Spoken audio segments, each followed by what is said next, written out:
Salut les jaunines, c'est l'instant manga, j'espère que vous allez bien. Aujourd'hui on se retrouve pour faire une petite review du dernier chapitre qui est sorti de One Punch Man, le chapitre 159. Et bien que ce chapitre il est très court, il est aussi super prenant. Parce qu'encore une fois, on a le droit à une magnifique évolution de Garou, aussi bien sur le plan physique que sur le plan mental. Donc avant ça, si c'est pas déjà le cas, je t'invite à t'abonner à cette chaîne YouTube, à activer la cloche des notifications pour pas louper les prochaines vidéos. Comme d'hab, envoyez-moi toute votre force et on est parti.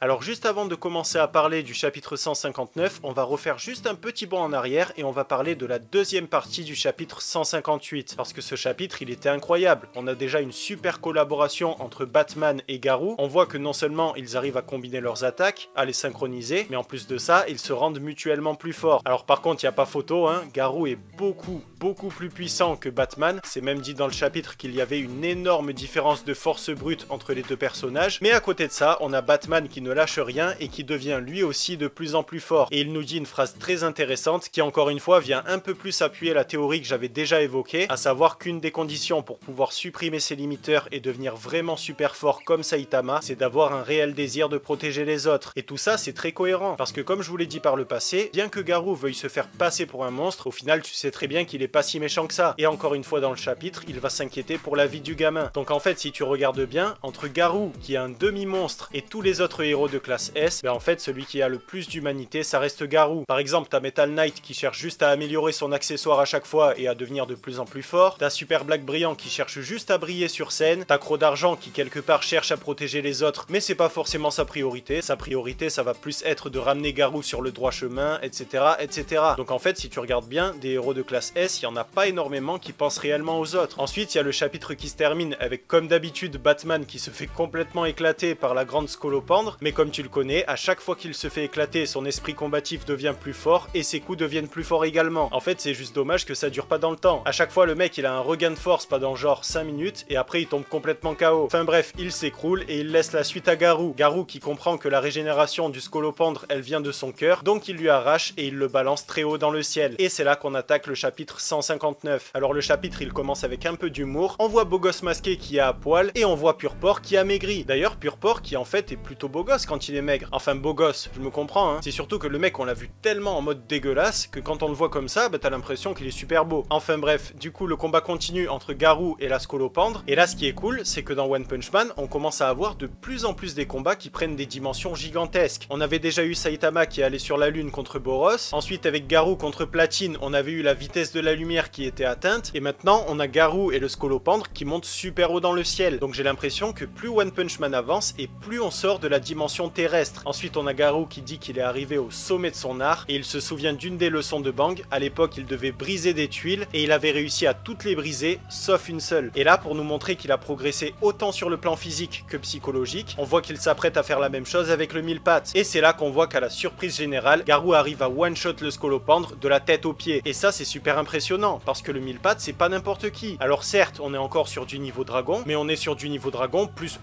parce que le scolopendre patriarche c'était déjà un niveau dragon. Et tu vois bien que cette ancienne version était à des années-lumière en termes de puissance que la nouvelle. En plus, ce mille pattes, il a survécu à plusieurs attaques combinées de Batman et de Garou, alors que Sperme de Platine est tombé KO avec un seul coup de Garou. Donc la résistance du mille pattes était très supérieure à la résistance de Platine. Et d'ailleurs, je commence à me demander s'il y a vraiment une si grande différence entre les monstres actuels et Boros. Parce que selon l'auteur, et bien que j'ai jamais compris cette déclaration, Boros serait d'un niveau dragon, voire plus. Et là, clairement, c'est le niveau dans lequel les ennemis se trouvent actuellement. Après, il y a quand même quelque chose d'assez particulier qui est en train de se produire dans le manga, c'est que le manga prend de plus en plus une direction totalement opposée au webcomic. Parce que dans le webcomic, sans trop te spoiler, t'avais Garou qui pétait son câble et qui éclatait tous les héros de classe S. Alors que là, c'est complètement différent. En fait, c'est même tout l'inverse. Donc là, on sait pas du tout où on va, on avance vers la surprise et vers l'inconnu. Alors vu la tournure que ça prend, bien sûr, ça pose aucun problème. C'est même peut-être mieux que le webcomic, hein, mais j'ai quand même un petit souci, c'est que moi, je tiens à tout prix à voir le combat entre entre Saitama et Garou. Et c'est un combat qui dans le webcomic a quand même énormément d'importance. C'est un combat qui est aussi important, voire même plus important que le combat avec Boros. Donc franchement, j'espère de tout mon cœur qu'ils ne vont pas enlever ce combat extraordinaire. Le problème c'est que si Garou devient gentil et qu'il se met à protéger tous les humains, bah je vois pas trop comment Saitama pourrait être amené à l'affronter. Et ça peut partir de rien, hein. Ça peut être juste Garou qui se rend compte que Saitama est beaucoup plus fort que lui et du coup il a envie de l'affronter. Mais en tout cas j'espère qu'on va avoir ce petit élément déclencheur et que ce combat aura bel et bien lieu. Alors en tout cas ce qui est cool c'est que plus on avance dans les chapitres et plus j'ai l'impression que tout se met en place pour pouvoir accueillir G et pour que le combat entre G et Saitama ait bel et bien lieu un jour. Parce qu'on a quand même des chapitres qu'on n'avait pas eu dans le webcomic qui nous présentent un peu plus G et ses pouvoirs. On a aussi des infos sur Blast qu'on n'avait pas dans le webcomic et notamment des informations sur sa mission, sur qui il va affronter et sur ses alliés. Et en plus de ça, les combats prennent de plus en plus des dimensions stratosphériques. Donc j'ai vraiment l'impression que tout ça, ça nous prépare le terrain pour un combat vraiment titanesque à venir. Donc voilà pour cette vidéo, j'espère qu'elle vous a plu. Si c'est le cas et que vous voulez me soutenir comme d'hab, pensez à la liker et à vous abonner. N'hésitez pas à me dire en commentaire tout ce que vous avez pensé de ces derniers chapitres et si vous êtes d'accord avec mes théories ou pas. Et de mon côté, je vous dis à très vite pour une nouvelle vidéo,